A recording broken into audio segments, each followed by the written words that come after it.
Hello, everybody. Welcome to another exciting episode of Jimmy's Jambox. We're here. We're back at it again, and we're going to get on into it. But before we do, as always, please make sure to like, subscribe, push all the buttons, do all the things. You know, I don't know where they are, but you do, and I trust you. With that being said, here's a quick word from our sponsors. Organic herbs and botanicals, skincare and edibles, wellness for body and mind. The Brothers Apothecary. Fine teas and remedies. Ronald Records. From indie gems to classic hits, discover the heart of local music.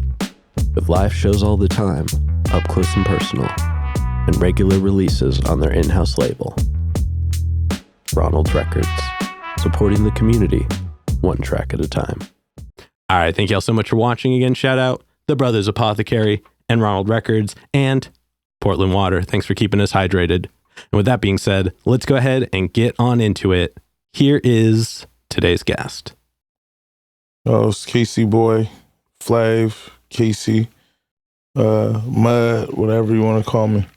Hello. Thank you so much for joining us. Thank you for having me, Jimmy. Yeah, why don't you tell us a little bit about, who you are, where you're from, what you do, give us that Tinder profile of your involvement with music. I'm from Portland, Oregon. My name's Quisie. I'm a rapper, local, national, international. Yeah, hell yeah. Whatever you know what I mean? Whatever all over the place. However you run it, yeah. Hell yeah. Rapper from Portland, Oregon. Oh yeah. And what got you into music initially? I've always been a musically inclined kid since a child, baby age, Okay. And was anybody in your household musical at all, or are you the first generation? A couple cousins and stuff. I don't know if you ever heard of the U Crew. No, the name doesn't ring a bell offhand. Yeah, you probably got to look them up. Are they from here as well? Yeah. Okay, hell yeah. They had a big break back in the, the Bobby Brown days and all that stuff. Oh, gotcha. You know what I mean? I dig that. And have you always just started rapping, or did you do anything with instruments or anything growing up? I started off making beats. Oh, okay. That was the start for you? That was the start for me. Yeah, no, I dig that. From 15 years old. Okay. There's a lot of Fruity Loops, about FL Studio. Oh, all too well. Yeah. Well. We did a lot of Fruity Loop stuff. Hell yeah. At the beginning stages, Fruity Loops 6 and 5, you know what I mean? Yeah, early on. Yeah. Damn, yeah, I don't hear too many people starting with that low a digit. Yeah, it was a time. It was definitely a time, for sure. Oh, yeah. And when did you decide to transition over to mainly rapping? One of my cousins was kind of I always used to rap on my own. I like the shy vibe by myself. Even when I'm in the studio, I'm always trying to be included, isolated, or whatever you call it. And one of my cousins heard my shit, and I thought he was so dope that him telling me oh, you can, you know what I mean? Yeah. I can rap then. This is kind of cool, And a nigga been rapping ever since. Shit. Oh, yeah, that's cool. Actually, that's a really cool way to kind of experience it, especially if you already trust his opinion on it. So for sure. Oh yeah, well, shout out to him for that. Shout out to him, man. Barbie Bait. Oh yeah. Now we have a couple of questions we check in with everybody on, just kind of foundational ones. And this first one, it's one we ask early, it's one we ask often, and it's definitely a crowd favorite. What was the first album you ever bought with your own money? The first album I ever bought, I'm gonna keep it G real with you. We never bought albums from the LimeWire era. I got you. Yeah, and trust me, that's a solid 40% of the. Yeah, I've never No, it's fine. Then the modified version of the question was, what was the first album that you ever listened to cover to cover? You just couldn't get enough of it. You had to know every track on it. Damn, that's a good one. I would say Pretty Ricky or some shit. Okay. Hell yeah. Something of that nature. Yeah. Somewhere around, I don't know, somewhere around that time, though. The Pretty Rickies and the the Little Waynes, but no, I feel you. Yeah. I've said this on the show a few times, but the first album I ever bought was the Carter. The Carter, that type of shit, yeah. Yeah, and I dig that. Years that like 05. Oh man, I was young. I don't even remember at this point. How old are you? I'm getting up there now. You know what I mean? Yeah. Sure, my bad. No, you're good. You're good. Yeah. But this is about you. Let's get back into it. And this next one, what was the first live show you ever went to that was like one you wanted to go to? So like you saw it was happening, got tickets, and went to it. Like I said, I got a bunch of family members in my family that's like musically inclined. Run shows and do shows and bring people to town. So one of the first live shows I was at was a Mob Figures. You ever? Hell yeah. So like the Jack and Hustler before Hustler went to jail, and the Roseland, and they had Andre Nicotino on that bill. Damn. Yeah, that was my first time ever seeing like, oh, this fool is fucking got a following, like serious ass following. Man, that's a name I don't hear enough, which actually kind of bums me out. No, Andre Nicotino's a GOAT. Yeah. I don't think he gets the respect. No, definitely not. I'm not riding around listening to the shit, but no, but I mean, like, for that seeing his performance and seeing his crowd, like it's like a Blazer game, bro. It's like no, he's got like a real cult following. You know what I mean? Crazy. That's the word, cult following. Yeah, like they die hard Nicotino fans. Period. Yeah, very much so. Yeah. Damn, that I can't believe that's probably one of the first times I've heard that name on this show. So that's surprising. Quality experience. I bet that was real cool. Yeah, it was amazing. It was a trip being on stage with the Jack and Ryder J. Clydes and what's his name? The other fool, AP9, Hustler, Nicotine. Like just seeing that at an early, you know what I mean, was a I bet that was an experience. Yeah, it was an experience for sure. Definitely inspiring. Oh yeah, inspiring. And then before we get into more of what you're doing in the current day, do you have a defining moment where you decided you wanted to take this more seriously? I'd say like having a child make a person like, damn, all right, we might need to do this. Yeah. Seeing other people get around a motherfucker or 2-3 friends away from me and shit like that. Like, okay, it is possible. You know what I mean? Yeah. So I would say the son thing, and then just overall living and seeing other people's life change drastically from taking record deals or just pushing a hard line, and you know what I'm saying? Yeah. Popping up with the flavors, like we call it, you know? Oh yeah. Yeah. Now let's go ahead and let's get on into you in the present day. But we're going to get a super easy one out of the way. Or well, maybe it'll be an easy one. How did you pick the name? One of my homegirls used to call me Quisie baby, Quisie. So I'm like, damn, my partner, rest in peace, Billy, was one of the first people we was rapping with and trying to figure out how to make beats. Because we taught ourselves YouTube University. Yep, you know I know that one well. We taught ourselves how to navigate FL Studio and Pro Tools and all the equipment. Magics, you ever heard of Magics? Nord Walk, or what's it called? Something Walk. You know Cakewalk. Yeah. Cakewalk. Yeah. Yeah, Cakewalk. Early stages. But she used to call me Quisie while we at school and shit. So I ran with it. You know what I mean?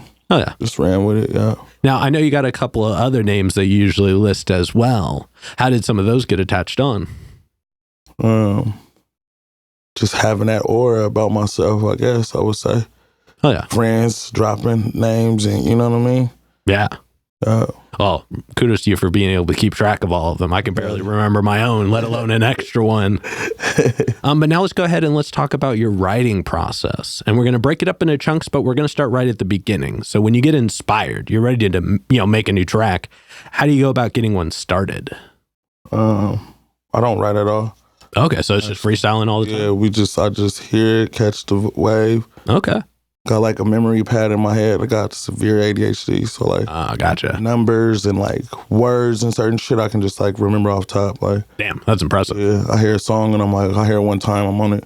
If it's popping, right? Yeah. I'm like, okay, boom, that's it. I can recite it to you after hearing it one time. Damn. Don't matter the genre, no matter, you know what I mean? So it's always been like off my dome, like boom, boom, boom, boom, boom. Oh yeah, that's right. And punching, we punch it in. Yeah, you know? Yeah. Yeah. How do you go about like beat selection and things like that? Like, do you have people that bring you beats? Do you just kind of find them wherever? Do you just like rap on everything and see what sticks? All of the above. Okay. Yeah, all of the above. I got a certain sound though that I like to try to stay in that pocket. Yeah, I definitely noticed when I was checking out your music. Yeah. Lately, I've been kind of going out of my genre, like doing features and shit with certain people and stuff. But for the most part, I like that mobby, Northwest sound. I was gonna say you've definitely got kind of a West Coast vibe in there for sure. Yeah, for sure. Yeah, but probably ain't for everybody. Hey, I mean, it's what I grew up with, so it feels like home to me for sure. Yeah, that's right. And then once you get a track finished, and I guess you kind of answered this already, but once you've gotten it all kind of like put together and it's time to like learn it to perform it, how long does it usually take you to get to the point where you can perform your own music? Sometimes like I still the fuck up performing songs. I could know the song word for word, but when I'm performing, it's like a different vibe. You know what I mean? And I mean, I think everybody's allowed to mess up in live. I think that's kind of the benefit, like the enjoyable part of live performances is seeing the more human side of things. Yeah, for sure. Yeah. And it's a trip because like I said, if I hear something else, I got it down as soon as I hear it one time, but my shit, I'm always fucking up. It's like, I think it has to do with the whole like being like hearing yourself, like your like brain is so used to like listening to other people while you're talking. So hearing your own voice, it's probably just like, oh, I'm just talking again. For sure. So I could see that being a thing for sure. For sure. Yeah. And then I want to talk about your music a little bit because, you got music going back to at least 2022 on Spotify. Yeah. I feel like you've been doing it for a while. Yeah. And like I said before, you've got a super solid West Coast feel. Your beat selection is strong. Like that was one of the things that really stood out. And you have a really like defined voice. Yeah, I appreciate that. Yeah. And on top of that, I feel like you're not like afraid to be open. Like the title track off your most recent album, The Relapse Part 1, that just, that was an honest track. Like that really had like a kind of a strong feeling to it. Yeah, no, for sure. Yeah. For sure. But I do this bit where I pick out a track that I really enjoyed, and I actually went with one off the same album, and it was Like Me, Huh? Okay. Yeah, and I don't usually pick the opening track. I try not to lean with the first one, but it was solid. Like, first of all, the synth bass in that beat, that just hit different. Like that, like I said, it felt just like home. And both you and Banked Up Benji, were locked in. Like y'all just rode that whole beat, and there was just kind of this like vibe to it the whole time. And I thought it was a really strong opening. No, for sure. I appreciate that. Yeah. Thank you, man. But I'm curious to know, what are some of your favorite songs to perform? I'll just say it's the trip, bro. I perform them all. Shit, you know how that go. But for sure though, Money Making Flavor with Banked Up Benji. Yeah. Oh yeah. Yeah. Oh yeah. For sure. And then I kind of want to take a step back. I want to zoom all the way out. Looking at more either new music that's coming out now, or at least music that's newer to you. What are you finding like inspiration in? What are some of the things that you're enjoying with music right now? As in like what I'm listening to? Yeah. I listen to a variety of shit. Like a variety, like it's crazy. Like I don't know. Like if I've played you what I'm listening to in the V, you're gonna be like, what the fuck? Where's this guy? I mean, I could go toe to toe for you on that one. Yeah, it's so far. I'm so far off. I listen to a lot of R&B and like a lot of like the New York wave is catching that. They got their new wave. Yeah, this new sound. So I'm doing a lot of like Cash Cobain and them. A lot of Shorty and shit. Try to stay like, I don't know. I like the positive sound when I'm in the car, you know? Yeah, no, I feel that for sure. For sure. But I mean, like, is there any sounds or things that you're leaning towards that you're like finding inspiration for your new music on? Life itself. But I wouldn't say the sound from them, no. Yeah. But yeah, because my sound is so... Yeah, it's definitely like you have a sound. Yeah, it's so different than what I'm listening to. I dig that. When I get the aux, motherfuckers like, man, give me the aux back. You know what I mean? Man, I know that one all too well. Straight up. Yeah. But then let's talk about some of your new music. What can we look forward to, like sound-wise, or like stylistically? How is it compared to some of your other music? I feel like this new shit that I got in the vault is like more like perfected. Okay. Like I'm like taking my time. versus like the relapse is like rushed all over the place. You know what I mean? So this new shit is like it's me taking my time and going through what I'm going through after the relapse. Yeah. You know what I mean? So it's explosive. Got features on there, a couple features from a couple fools that are, you know, reputable. Hell yeah. Well, definitely looking forward to that. Yeah. And I noticed you have a connection to a group, I believe it's CML. Yeah. Can you tell us a little bit about them and how you're involved with them? So CML is just one person. That's Cash Money Lavish. Okay. My little bro, Banked Up Benji, was slain a couple years ago. And that was he was signed to him. And so like that's the trickle, how it trickles down to me once Benji passed. Boom, boom, like kind of riding that wave. And it's a few fools from Banked Up that deal with me on a day-to-day basis. Hell yeah. Yeah. Oh yeah, no, I dig that. Yeah. Now, I've got one last question to go before we move into the next portion, which is all hypothetical questions. Okay. But this next one's probably the densest question in the interview. So, you know, we've talked a lot about, you know, your experiences, your actions, your reactions, and things like that. But when it's just you and the music, one-on-one, what does music give back to you?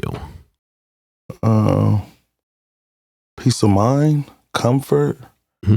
Fucking, I could go all day with that question. Hey, please do. It's your interview. That's a question, bro. Music give you a feeling, energy, fucking, I don't know. Like, yeah, it's definitely a comfort thing.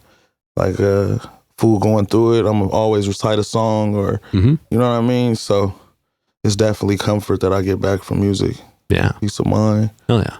Feel stable. I can listen to a song and the world be falling down, but hear the song and I'm like, shit, we gonna be all right. You know what I mean? So comfort. Yeah. Definitely everybody needs comfort, right? Yeah. No, that's a great answer. Thank you for sharing that. Sure. But now let's go ahead and let's move on to some hypothetical questions. And for these, sky's the limits. The questions are all made up, so the answers are allowed to be as well. But this first one's pretty straightforward. If you could work with any one person, the only requirement is they have to be alive. Who would you want to work with and how would you want to work with them? Damn. That's a question, bro. It's a real question. I would say The Weeknd though. Yeah. Hell yeah. And I would want to just fucking take it to whatever limit it could go to. I would want to work my ass off with him. Shit. Yeah, I mean, you kind of have to. That man puts in the work. No, for sure. Hell yeah, no, that's a really cool answer. I don't know that I've gotten that one too many times either. Yeah, The Weeknd, definitely. Yeah, and just kind of knowing your sound and his sound, I could definitely see that being a really cool collaboration. That's my guy right there. Hell yeah. Yeah. Hell yeah. I'm listening to a lot of that too. I forgot to mention that, yeah. But no, I feel ya. That's number one. That's my go-to. Hell yeah. And then subsequently, who's a local artist that you're aware of that you haven't gotten to connect with yet, but you would like to? A local artist, shit. I mean, he ain't like on a local level, but it would have to be like Amine.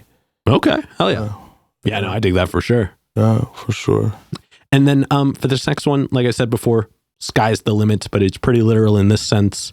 If you could perform anywhere in the world, and you wouldn't have to worry about crowd access or building stability or power. It was guaranteed the best lineup, guaranteed the best show. And it doesn't have to be a venue. It can be anywhere.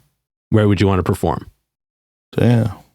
Fucking Dubai, fucking Barbados. Okay. Paris, fucking somewhere right from here, somewhere international, some big level, Jamaica, Ocho Rios. Damn. You're planning out a good world tour already. Yeah. Everybody write that one down. Let's get that on the list. Let's make that the whole experience. And then to wrap up the hypothetical questions, if you could get one more album from anybody, they could be alive, they could be dead, they could have not put out an album in 100 years, they could have put out an album yesterday. Who would you want an album from? Damn. These questions, Jimmy. Pop Smoke? Ooh. Pop Smoke. Damn. Yeah, Pop Smoke. Damn. I felt like I didn't even know Pop Smoke was tight till he died. Yeah. You know what I'm saying? So, yeah, Pop for sure. Hell yeah. Yeah. You've named so many quality names in this interview. Yeah. I got to give you props for that one. Hell yeah. But with that being said, we're going to go ahead and start wrapping this up. What can we look forward to between, let's say, now and January? A bunch of music, a lot of performances, a lot of upgrading. shit like that. A lot of focus. I'm clamping down Hell yeah. right now on all my music side of shit. So Yeah. Be expecting to hear a lot about this shit for sure. Oh yeah. Do you have any upcoming shows like end of January, beginning of August we can look forward to? We're not booked yet, but we definitely accepting. Hell yeah. Shit like that. Yeah. Hell yeah. Well, everybody know what to do. Reach out to him. Let's make it happen. Yeah, for sure. For this next one, go ahead and look straight at the camera. Tell everybody how they can find you. You can find me on Instagram, THAFLAV. That's The Flav. YouTube, Quisie Boii, QUISIE space BOII on all platforms. Oh yeah. And then any other plugs, any other shout outs, anybody else you want to put on while you're on here? Shit, we is the plug. Nah, shout out my niggas though, my gang. You already know, they know what time it is. Hell yeah. Yeah. And with that being said, we've got one last question to go. But before we do, I'm going to steal the camera for just a second. As always, y'all, please make sure to like, subscribe, push all the buttons, do all the things. You know, I don't know where they are, but you do, and I trust you. And one more shout out to the Brothers Apothecary, Ronald Records, and Portland Water. Thanks for keeping us hydrated. And with that being said, the final question. And this is entirely up to your interpretation. Yeah. But what is an album you feel is more on the obscure side? So it's a deep cut. It's one not a lot of people would know, but it's one you think everybody should know. From whoever. Yeah. Damn,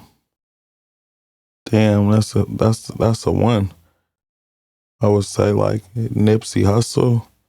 Hell yeah. Fucking one of them marathons, one of them early Crenshaw albums, some shit like that. Yeah. Early stages. Hell yeah. Yeah. I mean, I got to go on a limb and say everybody should just listen to most of what he's done. You know, he really kind of had something different going on. Yeah, he was a GOAT. Hell yeah. For sure. Hell yeah. But with that being said, we're going to go ahead and wrap this up. Thank you so much for joining us today. Thank you for having me. I appreciate you. Hell yeah. And this has been another exciting episode of Jimmy's Jambox. I'm Jimmy. I'm Flav. And we're signing off. Later, y'all.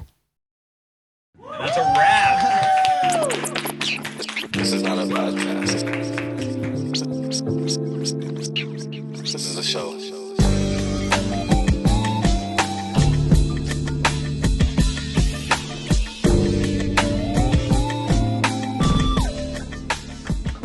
Keep jamming.